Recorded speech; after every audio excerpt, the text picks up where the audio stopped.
असं एक पारंपरिक पेय की जे उन्हाळ्यात आपल्या शरीराला ऊर्जावान ठेवतं, शिवाय शरीराचं पोषण चांगल्या पद्धतीने करतं आणि सर्वात महत्त्वाचं म्हणजे बर्फासारखं थंड ठेवण्याची ताकद सुद्धा त्या पेयामध्ये आहे. पचनशक्तीचं जर म्हणला तर 4 पट पचनशक्ती वाढवतं आणि आतड्याला बूस्ट करतं. बऱ्याच लोकांना माहीत आहे ते म्हणजे नाचणी आंबील. कोकणी भागामध्ये ही नाचणी पिकते, परंतु आज ती नाचणी ब्रिटन, अमेरिका सारख्या देशांमध्ये सुद्धा एक्सपोर्ट व्हायला लागली आहे बरं का. तर ते केवळ आणि केवळ त्याच्यामध्ये असणारे पौष्टिक गुणधर्म आणि फायबर्स. पण आपल्या शास्त्रामध्ये किंवा आपल्या परंपरेमध्ये गेले 10,000 वर्षापासून आपण नाचणी वापरत आलेलो आहोत.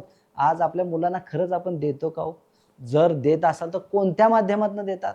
फार फार तर लहान मुलं असतील तर नाचणी सत्व, अमुक-तमुक ह्या पद्धतीनं तेही पॅकिंगमध्ये विकत घेऊन आपण देतो. परंतु घरी ह्या नाचणीचा वापर कसा करायचा? कोकण भागामध्ये गेलो तर भाकरी कॉमन आहेत त्यांच्याकडे, की कॉमनरित्या ते नाचणीच्या भाकरी खातात. परंतु आपण जे पश्चिम महाराष्ट्र असेल, मध्य महाराष्ट्र असेल किंवा पूर्व महाराष्ट्र असेल याच्यामध्ये नाचणीचं प्रचंड कमी प्रमाणात वापरलं जातं. मधुमेहामध्ये हे नाचणी खूप चांगली आहे असं ज्या वेळेला आलं त्यावेळेला सगळेच लोक वापरायला लागले. परंतु मी सांगणार आहे नाचणी आंबीलबाबत की जे ऊर्जा वाढवतंय, पचनशक्ती वाढवतंय, शिवाय आपल्या शरीराला बर्फासारखं थंड ठेवतंय. तर हे बनवायचं कसं?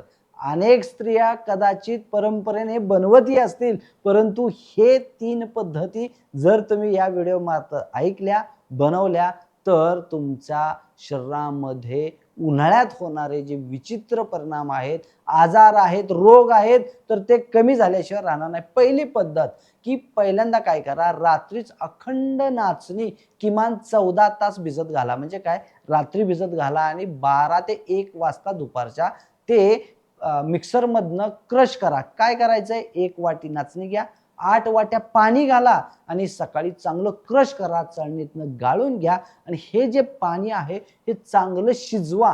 शिजवल्यानंतर थंड झालं की त्याच्यामध्ये सर्वसाधारण 1 वाटी दही घाला, घुसळा पुन्हा एकदा आणि तेल न घालता म्हणजे काय तर तूप घालून मोहरी, जिरे, लसूण, हिंग याची फोडणी द्या आणि तो तडका त्या सूपवरती किंवा त्या सुपावरती, आंबिलावरती वता आणि पुन्हा एकदा घुसळा. असं जे केलेलं आंबील आहे हे पचनशक्ती प्रचंड वाढवतं.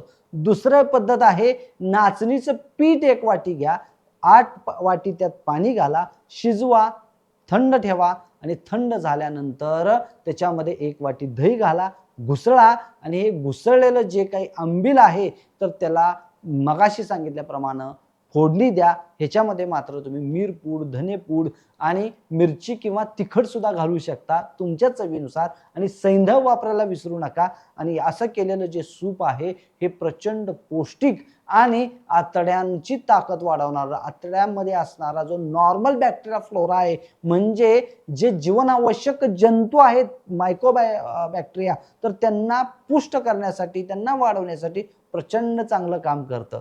तिसरं आणि महत्त्वाचं आहे की कदाचित अनेक लोकांनी ऐकलंही नसेल, केलंही नसेल तर ते म्हणजे पौष्टिक गुळ नाचणी आंबील. काय करायचंय तर 1 वाटी नाचणीचं पीठ घ्यायचंय, 1 वाटी दही घ्यायचं आणि रात्रीच भिजत घालायचं.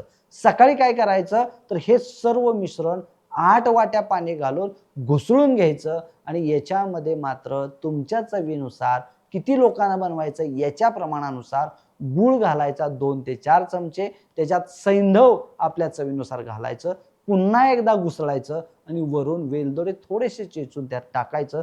हे मिश्रण सर्व झाकून ठेवायचं.